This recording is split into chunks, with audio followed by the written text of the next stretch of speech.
How's it going, lads? Just a really quick mention before we get into today's player review. This is the first video that I've recorded since we went to over 500 subscribers just before Christmas it was, so thank you so much for all your support throughout the year, on the video the other day, and just everything in general. Your support means the world to me.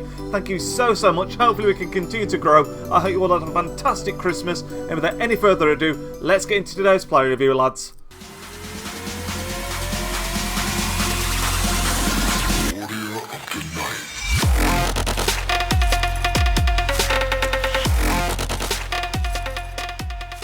What is going on, everybody, and welcome back to a brand new player review. And today we're going to be looking at the Watford striker Odion Ighalo, his first in form of the season. If you do enjoy this video, make sure to leave a big thumbs up on it, subscribe if you're new around here, that's always massively appreciated. Feedback and comments are always appreciated in that comment section down below. Thank you again to everyone that voted on the Twitter poll as to who I should do a review on. It was actually really close this week between Ighalo and Mesut Ozil, and Ighalo just about pipped it at the time that the vote closed. But without any further ado, let's get into some of his basic information and stats. He stands at 5'10", 3-star skill moves and 3-star whip foot. His work rates are medium. His price bands on Xbox and PlayStation are between 5.2k, for some reason I don't know why they couldn't just do 5k, and 50k. At the time I did this review, he's actually pretty much extinct. I managed to get hold of one for 50k, but he's become a tiny bit more common since then. And yeah, I think he's still pretty up there in his price band. I think he's going for around the 45, possibly still even 50k mark. Getting into his base card stats and in-games, he's a 74 overall, of course, being a silver in form. He's got 73 pace, which isn't anything that's too amazing, obviously. He's got 72 dribbling, 77 shooting, 60 passing, 70 physical, and 40 defending. Not the most amazing base card stats, but when you look at some of these in-games, he's got 87 positioning, which is really good.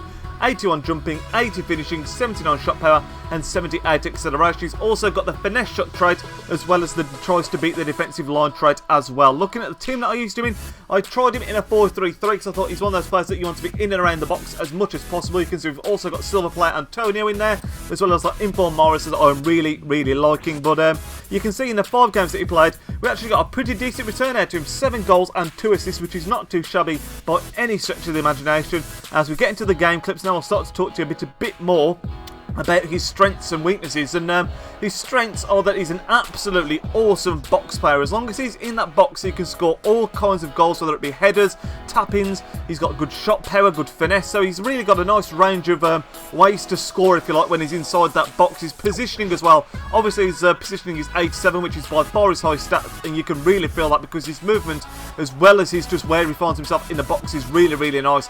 He's negative when you're outside the box. He's not going to do too much for you, and he's a player that, in my opinion, is relying a lot on the service that's around him. He's not the kind of player that you're going to pick up the ball with very often in sort of in between the halfway line and the box. He's not really going to be able to take on people, run past a couple of players and hammer it in. You need him in that box, and you need to give him good service. But if you do that, he's a pretty tidy finisher. Like I say, he can score with his head on the volley, tap-ins, finesse, and like I say, he's just very well rounded in that regard. But another positive about him is his link-up play. His passing stat is by no means high, it's only 60, but he seems to be really good. I think it's because he's got a bit of strength about him. He's excellent at bringing other people into play. He seems to be a magnet for players. People want to try and push him off the ball, and sometimes that frees up other people where he can just lay them off, where you've just seen a great example of it right there. Laid it off for him, and then he puts it in nicely. But when he's in that box, he can be a bit of a menace. His negatives, like I just said, he's relying a lot on the service around him. He's not really going to pick up the ball and do magic on his own. His pace isn't great either, but other than that, it's actually a really solid card. It's not by any means the greatest striker in the Premier League, but if you're a Watford fan, or if you fancy using a silver striker or a silver team, he's probably going to get the job done for you. Overall, we're going to be giving him a 7.4 out of 10. Like I say, positioning, the fact that he can score all kinds of goals in the box, and his link-up play with the wings in his formation was really good.